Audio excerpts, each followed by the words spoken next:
Most of us hear shingles and we just picture a nasty, painful rash.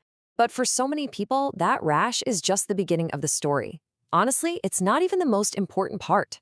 So let's get into this. Because the real problem isn't the rash, it's what's happening underneath and what can haunt you long after the skin has healed. I want you to imagine this for a second. Out of the blue, you're hit with this searing, intense pain on one side of your body. It could be burning, it could feel like stabbing, maybe even like an electric shock. But here's the thing. There's no injury, no rash, nothing you can see. So what on earth is going on? And this is where things can get really scary really fast. Depending on where that mystery pain shows up, you could find yourself in the ER thinking you're having a heart attack. Or maybe your doctor suspects it's appendicitis or gallstones.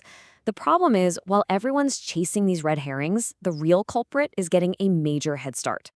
Well, this phantom pain actually has a name. It's called preherpetic neuralgia, and it's the official opening act for shingles.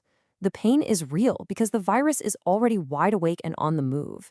It's attacking your nerves days, sometimes even weeks, before any rash ever shows up on your skin. And that, right there, is the critical window that's so often missed. So, who's the villain behind all this? Well, it's an old enemy, one that most of us have been carrying around since we were kids, the varicella-zoster virus. Yep, that's the exact same virus that gives you chickenpox. And once you get over chickenpox, the virus doesn't actually leave your body. No, it just goes into hiding, lying dormant in your nerve cells for decades, basically waiting for its chance to strike again. Okay, so take a look at this, because it shows the virus's entire game plan. When your immune system gets a little worn down, maybe from age or stress, the virus wakes up in a nerve root near your spine. And then it starts traveling down that nerve fiber like it's a highway, heading straight for your skin. That journey is what causes all that intense pain before the rash. And when it finally gets to the surface, boom, you get the shingles rash. But the key thing here, the real damage, is what it does to the nerve itself along the way. And that nerve damage is what leads us to the main event, the thing everyone fears, post-herpetic neuralgia, or PHN for short. This is that chronic, sometimes debilitating pain that just sticks around for months or even years, long after the rash is just a memory. It's hands down the most common complication of shingles. So, who's really in the crosshairs for this long-term fight? Get this.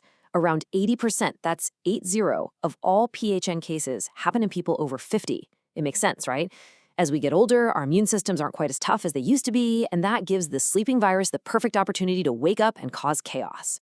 And we're not talking about just one kind of pain here. PHN is tricky. It can show up in a few different ways. First, you've got this constant, nagging, burning sensation. Then there are these awful, sudden bursts of stabbing, electric shock-like pain that come out of nowhere. And then there's maybe the weirdest, cruelest one of all, allodynia.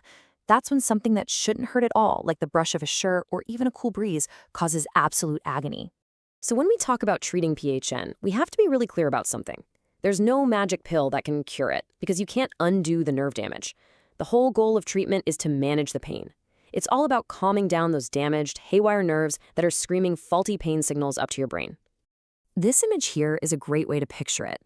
Think of your nerves as electrical wires. The shingles virus frays those wires, causing them to send out all these chaotic, painful signals.